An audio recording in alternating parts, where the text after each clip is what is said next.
Your hidden glory in creation, now revealed in you, our Christ. What a beautiful name it is. What a beautiful name it is.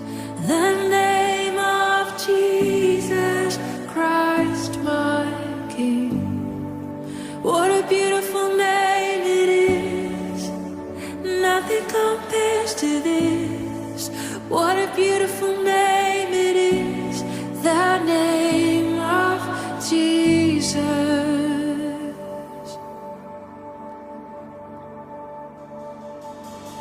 You didn't want heaven without us. So Jesus, you brought heaven down.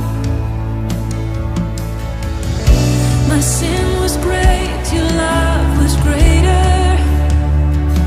What could separate us now? What a wonderful name it is. Okay, guys, thank you so much. Another edition of the program, Kulikuli Sports, Kulikuli Football High Report. My name is Biodun. Live, we are in Belgium. And quickly, I'm going to thank you guys that have been sending me messages, encouraging me. Thanks so much. I really appreciate. Thanks for your SMS and words of encouragement. Don't forget to keep on supporting, keep on sharing, and keep on subscribing, please. And don't forget to follow us on all our social media platforms. Thank you so much. Today, I'm in beautiful. What's the name of the place again? Wareham. It's in Wareham, or in St. Louisville. St. Louisville, beautiful neighborhood, and I'm with one of the good players, great guy, a big brother. Also, I knew him a long time ago, and I remember one day I'm just new in the country. Sorry, I'm saying this. No problem. And it's like I'm just like 1 year in the country, and I walk up to him. I like, bro, please, I need it. He doesn't know me from Ada. I said, okay, no problem, and he did it for me, and he granted my request. I really appreciate. Thanks so much. I am with Ernest Titi Nfor. It's a Cameroon international. It's he plays a lot of games in the Belgium Jupiler Pro League. He's gonna tell us everything about him today.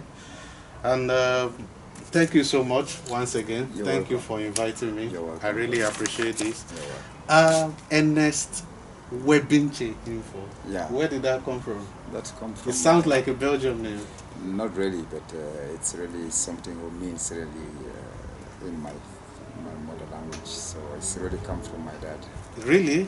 Webinche? Yeah. I never heard that before. It's a typically traditional name from Cameroon. So when you pronounce that, they know really where the person comes from. Okay. And maybe it's just like for us Nigerians also. Yes, there are some names where you pronounce it, Yeah, exactly. Then Titi is a special name.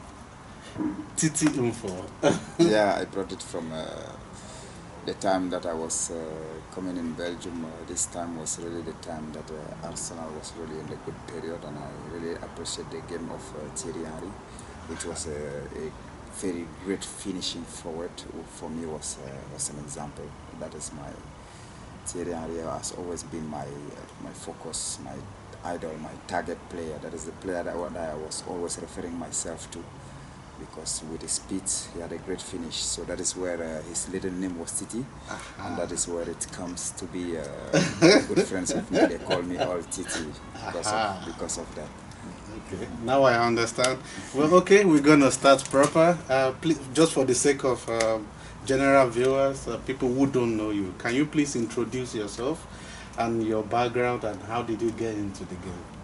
My name is Ernest Nfor. I'm born in Cameroon in 1986. So I'm coming from a family of 9 children. All the 5 boys are football players. Like my older brother was playing in Switzerland in FC Sion, and who is now not anymore in football. I'm the only professional of the family. And I'm in Belgium because through football that I came in Belgium in 2005. That I was shown in Cameroon by somebody who was working for Anderlecht and who appreciate my qualities and my age. So by then I was invited in Belgium by Anderlecht, where I came. I spent some time and then we couldn't make it in Anderlecht, but at the end of time we could make it from in Ghent. So I'm Cameroonian Belgian. My wife is from Belgium, and I have 3 kids. So I have a little family that I'm taking care of. I played a lot in Belgium because that is where I started. You are a veteran. Yeah. I must say, So- because I looked through your record and I saw Zoto Wareham, Ghent, Yeah. of course Kortrijk, and you were even captain Kortrijk. Yeah. At some point in your career, we're going to talk about that later. Okay. And I saw, I think, Biescott. Scott also. Yeah, so you actually, your name rings a bell in Belgian league. So, well, I'm gonna ask you, how was it like then when you first came, as an African player in a league dominated by, I'm not sure if there are a lot of Africans or foreigners in the league at that time, and if there are a lot of foreigners, are you nervous? How did the people accept you as black player, and how was it like? How was the feelings like in those like 10 years ago or so? You know, by that time it was things was totally different. It was really different. So by that time it was really about football. It's not how is it now about business. On that time they was really looking at who was the best, and the best could play, and the best was always having the first places in the football. So when I come, it was a little bit, I can say complicated because I was really young. When I come, I was like 18 years. I was just going to be 18. So it was quite difficult to be in this country and all alone. Not like now where we can see brothers everywhere from the same continent. But it was really tough by that time because also by the color you was shown. Suddenly, as you was in the city, you could see how they look you different. It was really rare to see a color guy around. So it has been tough by that time. I tried to get a lot of experience by living alone from that time until I met my wife. So I can say that by God's grace, if I was not having God beside me, I couldn't make it because He gave me a lot of wisdom, understanding, choices to make, all that it counts in the professional career, especially when you start suddenly as professional in this country. It's really counts to be good led by someone, but I had no one around. The only one I had beside me was only the strength of God, and the Spirit who was leading me to make choices and decisions. Wow, that's a beautiful one. And during your early moment, which coach or had the greatest impact in your career in those times? I can say the person who had the greatest impact is, I cannot say it's one coach because they play on the two board. Why? Because one was George Lakens, who gave me my first professional contract. From George Lakens is George also... Lakens, who is well known. Yeah, well known, yeah, all over. He had also African He teams. also coached Tunisia recently. Yeah, that was the first coach who believed really in me when he saw me, and he gave me a contract. Which club then? Ghent, in Ghent by that time. So I was with George Lakens and we worked, and suddenly after I signed, a few months after, I had to leave from the club. He was going to another club, and then it started being a little bit difficult because he was trusting more in me, and then when the other coaches comes, by that time it was difficult to play when you are young. So it was really difficult. That, believe me, not like now that you can see some playing at 17, 18 years. By that time it was really difficult.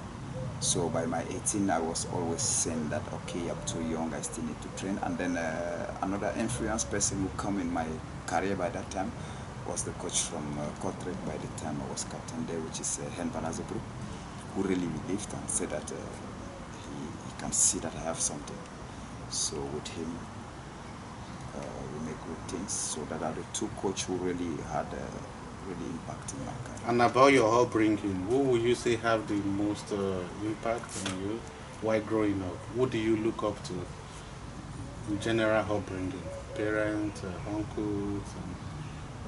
I think I had I had a perspective that my brother, who was living in Switzerland by that time, was a kind of focus for me because he was the one saying everything I could listen. But being far, I was having also on home, I was having something like my dad was really, because my dad was a soldier, he's an army man, so it's a home really strict, you know, and then my dad was Very disciplined man. Really important part in my life. I may not say that today because he's my dad, but because I realized that the discipline was the key to success through him. By that time, I was feeling too much punished and so on. But when I came in the professional career of football, I understood that the discipline that I learned with punishment was easy for me to follow the professional career because I was disciplined already home. So I can say my dad and my elder brother, they was really important people for me when I was going to always look. Of course, also the focus of having a big family. You always have that strength to say that. How many are you in the family? We are 9 in the family, the same father, the same mother. So that was a kind of encouragement, like, okay, you know that a lot of people lean on you, so you have to make it. No matter what happened, you have to keep going. That was also important in my career. Did you play for some clubs in Cameroon? Like Yes. junior club? Yes, I play in Cameroon. I start barely 15 years. I was playing already in the second division league, where I play three great seasons, and then I believe that by that time people said to me a lot that in fact in the beginning I was not attracted by the football. I was just a normal guy living normal life, and I was not interested in the football. But when I was on the pitch to play when I want, I was having a lot of compliments. So there is one man who really called me and tell me that he believed in me in football. That is the person I can say that was the key of my career. Who they call Papa Cisco from Bedwa. He's really a Somba Cisco. He's an old man now, a little bit also really old age. So he saw me playing and he said to me that I believe that you can play football if you want, because you have everything. I just want you to come and try with me. So we have a football school, which was called the Brasserie of Cameroon, where come a lot of players. Is there any other top Cameroon player that passed through? Yes. Jeremy Njita, who played for Real Madrid and so on, passed by there, and then a lot of others, Chateaubil, and there are a lot of old players and big names who passed by there. And then I believed in him, and I come in his team for one season, and for the same season I was the top scorer. Then I saw what it could be to be in the team, and then I be a top scorer. Then I started believing that I could play football. So with him I played like 2-3 years, and then I had to go to Sable de Batier, which was in the first league, who was playing international now. International CAF, the African champion. Yeah, the second, not the Champions League, but the Confederation Cup. Yeah, that is it. So we was qualified in that when I was in the first league, and from there I make some great games. That is after that club that I came in Belgium. So barely 3 teams that I play in Cameroon for. Wow. Anyway, that's a great one. Thanks so much. Before we continue to ask you, before I ask you about your career in Belgium and everything, tell us about the indomitable Lions of Cameroon, the national team, and your involvement. I think I also want to ask you about the rivalry between Nigeria and and Cameroon, and I also want you to tell us about how big Samuelito really is in Cameroon. But all these questions will come after. But first, you played some games for the national team of Cameroon. Yeah. Did you also went to some tournaments? The tournaments I made them in the young category, so till the 19, under 19. Under 19. Yeah, which tournament? We went in the Francophonie Games in Niamey in 2005. Then I was just back from Anderlecht because I didn't sign a contract from Anderlecht, and I went back to Africa. So they called me in the under 19 game, and then we went in Niamey, and then I make a good competition, and then they invited me to Olympiacos in Greece. So with my visa from Olympiacos, we didn't make it there also. It's with this visa that I could come back in Belgium again to sign in Prague. And so I can say with the A team, I didn't make tournaments. I play some official games. For example, as a reference, the game against Colombia in Colombia where we lose 3-0. What tournament is the competition? Was just a friendly game. Yeah, it was a official friendly game. So I didn't have that luck to have a lot of chance to play for the A team by that time because it was really difficult. You had Machine Webo, you have Samuel Eto'o, you had Joseph Desire Job also was there by that time. So the chance the competition is stiff. It was not really competition because when you talk about Eto'o, you don't talk about me. There's no way to talk about that. So I could understand by that time I could not play. So how big is Samuel Eto'o in Cameroon? Samuel Eto'o, I don't know how I can qualify him, but it's a name that when you pronounce, it's 9 on 10. Okay. 9 on 10. They will look why or who pronounce it, what is the person saying. Okay. It's a great personality that I don't know personally. Okay. So for me, it's a big personality. In Cameroon also is well known, and everybody has his judgment. Some respect more, some don't respect because.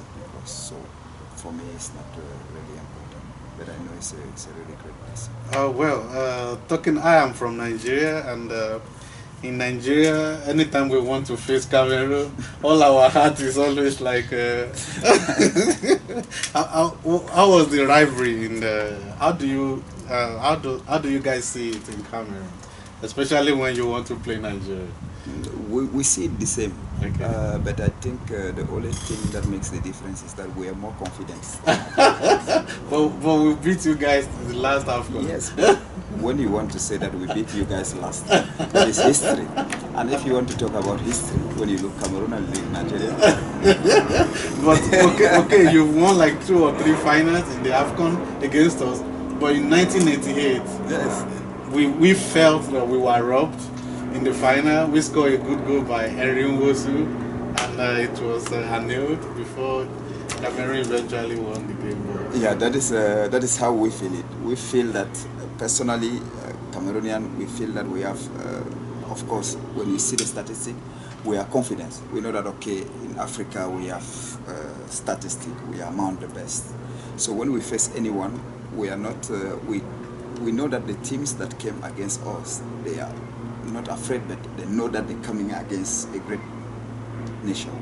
So in the football, Cameroon is kind of too relaxed even when they play, especially against the African teams. That is my opinion. It's not, but for me, is that they are too confident, too relaxed when we are playing against African teams. In 2000, in Nigeria Nations Cup, do you remember the game in the final in Lagos? We always see it by history. We always see the image and the videos. What do you think of the match? It was a game that nobody could be sure 100% who was the one who was gonna win. It was really the time that the football in Africa was having really a good level. So when you were seeing an African game, was really like when you are seeing a Champions League. That's true.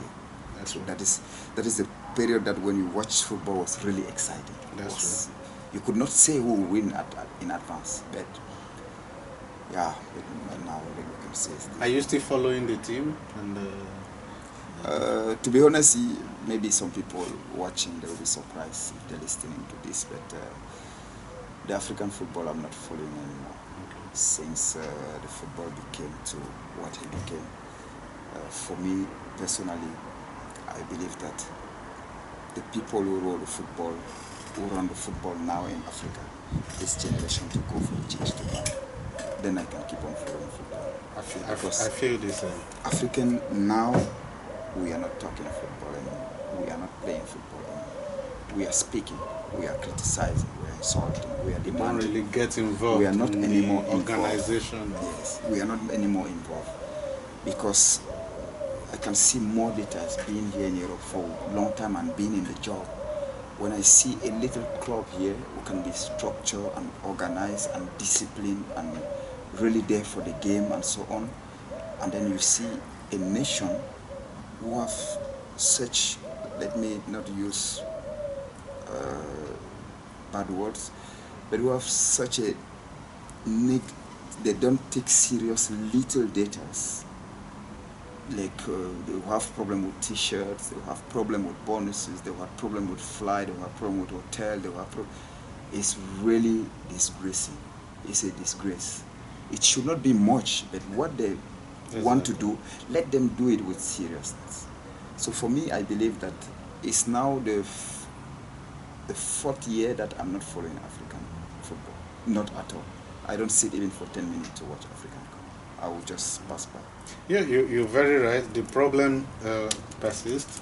We've been having the same administration and so many things, even all the leagues. We can only talk about maybe South African league or the league in North Africa. Some few, they are few. Very few. So you're very right. But in all this, what's your if you have to advise, what's your best? What do you think we can do to at least step it up a little bit? What advice can you give? I think it's the people that they make involved in the football. You cannot take somebody who is more form or study or busy with business and put him in the football. He will think only about business. They will think only about business. I think for me, they should give football to those that knows the football. They should give football to those that grown in it and that make it their profession, and those that was examples, because also in the football it's not everybody that was example. You have people who have some kind of lives, so you should give it to people that are really trustful and who are in the football. We have a lot of coaches in African countries who are foreigners. It's not that I have something against foreigners, but what we have that we cannot be coaches in our own country's national team. Why not? It's possible. Yeah. The same studies that they are following the coaches here in Europe, we are following the same. I'm following the courses now for the coach UFAB. I see nothing that is different for me to not be able, after having all the certificates, to not be a coach for my nation, or maybe for a nation next to Cameroon. So I find it that we're taking football and putting in the hands of people who make business. And for them, it's only about business. When you see some countries, the head of federations, the most of them, they don't even know what is football. They don't even know, they know it by words, but say that he played, he don't know. Football, you don't only have to watch. You have to be part of it, that you face it, you live it. So by the time you lose a game, somebody who is the president of the federation should know how the player is feeling inside, and that you can know only if you was there. So for me, if you want a change, you should put footballers in the federation. Let them take the football. Yes, you're very right. Another thing, because we have this discussion a lot in Nigeria, and if you look at the way football is being run here in Europe, they run it like it's not in the hand of the government. Not at all. Like most of the clubs and most of things we do back home in Nigeria, I don't know about Cameroon, but most of the clubs are run by the state government. So when the government don't have funds, it affects the clubs. So we used to say, let people who want to invest, take it maybe gradually or totally out of government, put it in the hands of people who want to invest, put their money, and run it professionally. Like you have Kent and Kortrijk and Real Madrid. I don't know if you share this opinion. No, for me, I don't think that is the problem, because here in Belgium as well, the football is run by not by the federation. The federation is not really the one deciding about the football. I believe that is the ADEPS. ADEPS is a kind of how we say that, structure that the Ministry of the Football also put in place to control the football. So they are taking the football from the low age and making them grow. So it means that they have a budget. And the federation cannot do nothing without the agreement of this ministry. You understand? So it means that if we having all the time problem of money, it means that there is how can I say, there is loss of money. Some money is missing. Because if you have a budget of 100 million a season, you know that you have a budget of 100 million. You know that you go in a qualification for the African Cup, you go qualification for the European Cup, of the World Cup. You make a plan and you divide, you share the 100 millions to be until, well, according to the competitions that you have. So I think it doesn't matter if it's in the hand of the government or not. The government can still follow up, but they should be giving it to somebody that knows the thing. When you take agriculture, you don't take agriculture and give it to footballer to be the boss of agriculture, because when they tell him that it's in April that we have to start working, he doesn't know maybe. When they say to him this product we have to put in, he doesn't know, because you take agriculture, you give it to a football player. That is the same. When you take football, you give to somebody who's about business. When months are going, he's checking what have to come in, what have to go out. And when it's not going in like he wants, then problems start. But while you give it to a football player, somebody who was a football player, and he's, of course, have the profession to follow, because football players, they finish and they follow maybe profession to be president of a federation, to be general secretary, to be a coach, to be a director, and so on. So those people, they should target them and try to form them more and give them federations to follow over the football. And that is the most easy thing to do. Well, that's very, very true, and I will agree with you. But anyway, we'll move on from that part. And I see that you also trying to stay in the game after maybe when you quit. Now you're following to be a coach. Is that do you have that as a dream long time, or did you just decide like, okay, I'm gonna stay in the game? Yeah, I can say I'm following the courses also now, and I'm also in the my wife have an uncle who is also in business. At the same time, I'm trying to be on the two how can I say, yeah, on the two places, because very soon I'll be officially end of career. I'm trying to see what can I do next. So that is why I'm trying to see if business will be okay or coach will be okay. I would love to be coach because it's only football that I've been in my life. And now having a son, I do not want him to have some mistakes in case he decides to play football. And my family also having boys, I do not want to let them go in the hands of those wolves in the football when they are growing, if they want to play football. So I would like to stand as an uncle, as a father, that can give the good answer to a nephew who will stand next to me and say to me, uncle, should I choose to go to Bayern or should I choose to go to Anderlecht? That I can have that idea to talk to him with knowledge of what I'm talking about. So that is why it pushed me more to be in the football, because I want that if my son is in, that I had already all the knowledge of the coach have to take care of and everything. So that is just in case that I have to follow the football. How old is your boy now, and is he showing interest in the game? My boy is really interested in the games. You know, for the moment we keep them, like we study it, we keep them in varied, many different sports. Okay. So how old is he? It's 1 year and 10 months now. Okay. So Still we keep on, yeah. Still growing. Maybe So, by the time he grow up little and he see, this is what my dad did in the past, I would want to do the same So thing. like I was just saying before, when I'm in business now, I see people in business who want to invest from Africa. They want to invest in Africa.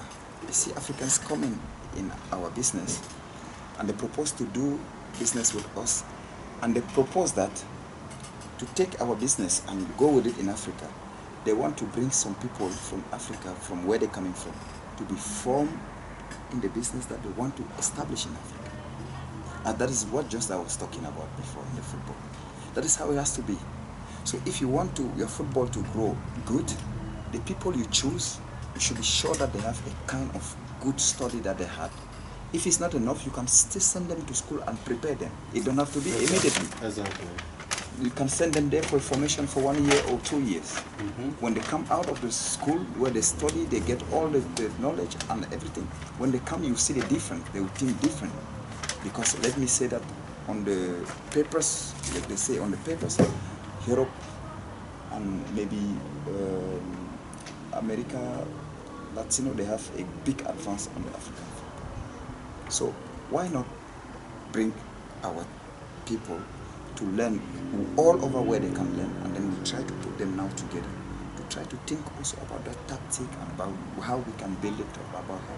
But we're taking the coaches from Europe and bringing them, they go back with their knowledge. They don't keep it home. Okay, you can win the African Cup with him, but when he's gone, nothing left. He's gone with everything. But when you take your people yourself, it's like a father who take his son to send to university in America. It's because he wants his son to know what is going on in the world. So why don't we do that? We take foreign coaches and we bring it. If we focus on that, we put a period, we can make it in the few years. Belgium now, with the people they have in the federation, they said it, they start working on it since 2006 to have a good team now. Wow. You see what makes the difference. And that is what I'm And they talking are about. number one in the world now. They are number one in the world now. It's not from yesterday, it's not from last year. Since 2006 that they changed everything to be to the league. We want a result immediately. When we take coach this, we want him to win now. That is not life. If you put the corn now in the ground, it don't come out the next day. So we have to think. So planning we is plan important. and we invest in it. We can choose a delegation for Cameroon, for example, choose 20 people who are sportive. And you say, okay, these are the people that we're going to choose and form them to come and build Cameroon football. They take formation, it can be 2 years, it can be 3 years. When they know it, they bring them back home and they build. The football starts from the young age. From 12 to 15 years, when the child didn't learn the basic, it's a problem in the future. That is why we are a little bit late when we are mature. A European can be not good, not technique, not physique, not strong as the African, but he have already something that he learned from the basic. That when you take the ball here, you have to give it there. And that is what we need. So it's really something that I'm concerned with.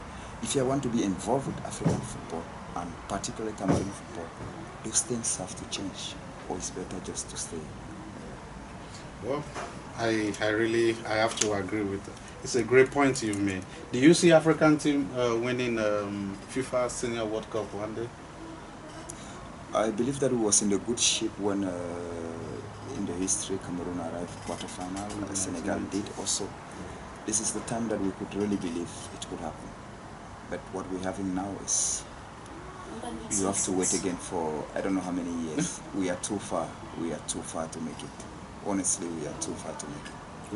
Well, we're gonna be rounding up little by little. I have like 2 or 3 questions to do. And number one is I would like you to advise the young players, young talents in Africa who are thinking like, I want to be the next Nfor. I want to be like Nfor. I want to be like, Mboma. The young player who want to come to Europe. What kind of advice will you, to those who are watching in Africa especially, and all over the world, which advice will you give to young players who want to come to Europe as 17, 18 years old? What I can say is that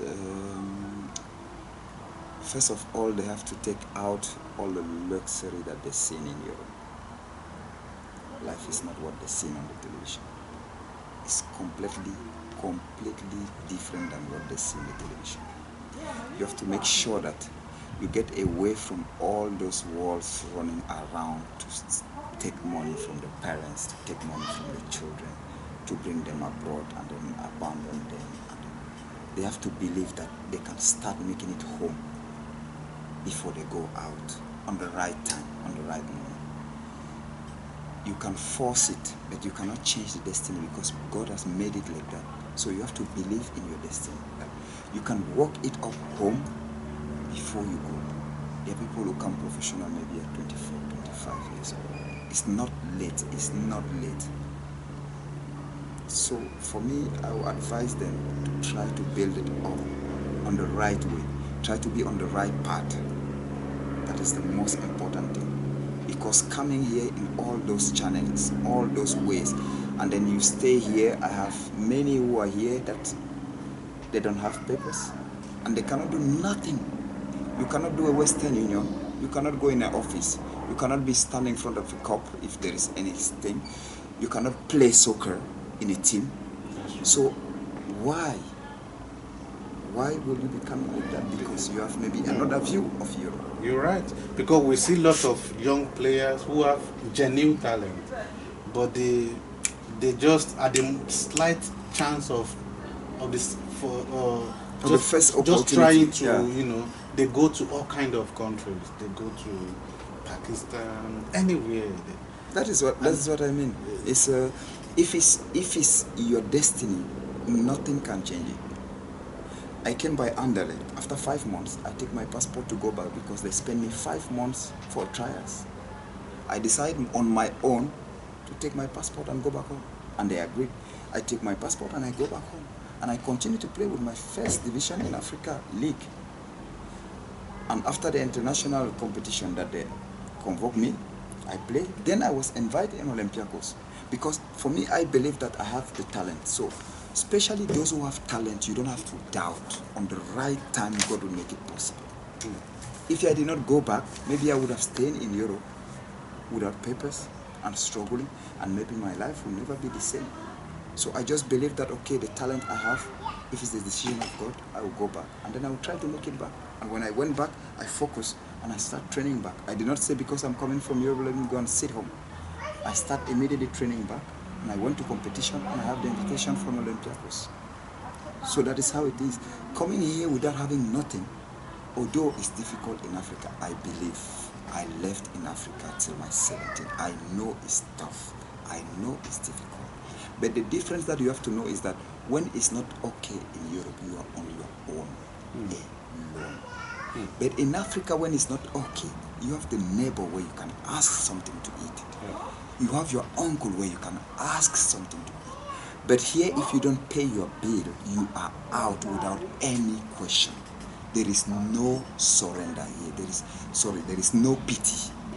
You'll be out and you'll be followed. The police will follow you because you own money.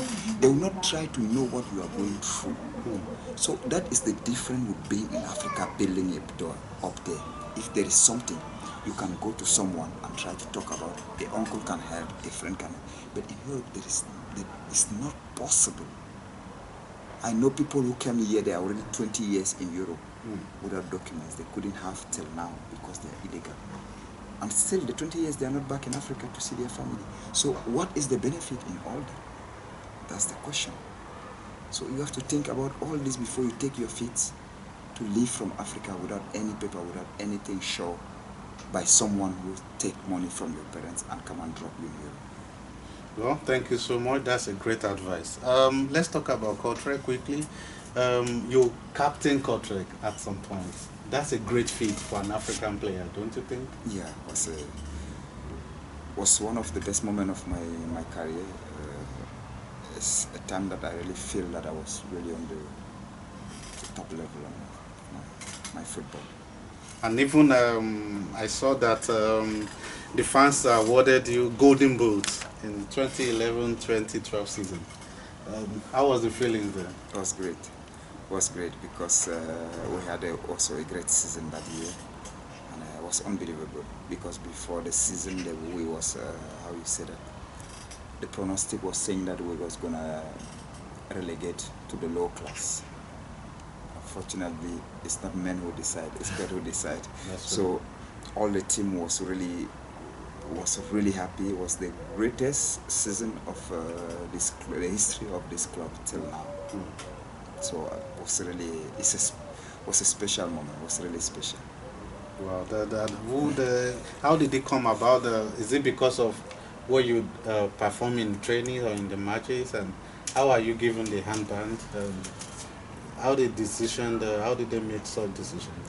It's come by experience also. The handband is always the most of time in the teams is always given to the player the most experience, the most longer in the team. And for this generation where I was when I was captain, this team of Kotrek, I've took this team in 2008-2009 from second league, we play champion to go in the first league. So from 2008-2009, when I'm coming back there in 2010, 2011 and 2012, by that time I'm the oldest player in the team who know the story of the team, who know the history and who know the coach, because we play champion with the same coach, and I came back in 2011 was still the same coach. So with my experience, knowing the club and everybody in the club and how the club grows, the coach decided to give me the band. The captain number. And also you played in Azerbaijan and also in Saudi. You finished your contract in Azerbaijan, I think, and before moving back to Loma. After Azerbaijan, I come back in Belgium and I went in Saudi Arabia. To Saudi Arabia. How was it in Azerbaijan? And you went to one of the top team also in Azerbaijan. Yeah. How was the country, and did you have a great time there? Yeah, it was the most historic team of Azerbaijan, Neftchi Baku, that made me also have another feeling, made me play another level of football that I didn't have in Belgium before. I went there because of the, how can I say, because the team was every year playing qualification of Champions League or Europa League, and that I missed because in Kortrijk I never had the chance to play that in Belgium. So I chose Neftchi Baku because of that, to experience the European level, which is a level far above the competition. Did you play in Europa? I played Europa League qualification. I played 3 rounds. We was just taken out on the playoff against Partizan of Belgrade. So we played quite 6 good games, and that gave me a lot of experience to see also how the European competition it is. So. And in Saudi Arabia, how was the feeling? We always think Saudi is just a place to go and pray. You know, how is their league, and how was your I little can time say there? the country in Saudi is it's really tough. It's really tough. It's like they always say there. They say that they live in jail. It's a country where even the freedom to say what you have to say is not allowed. Anyway. So it's really a country where We're not gonna get involved in the politics aspect. yeah, but I'm happy I experienced it. Okay. I'm happy I experienced it for quite 5-6 months.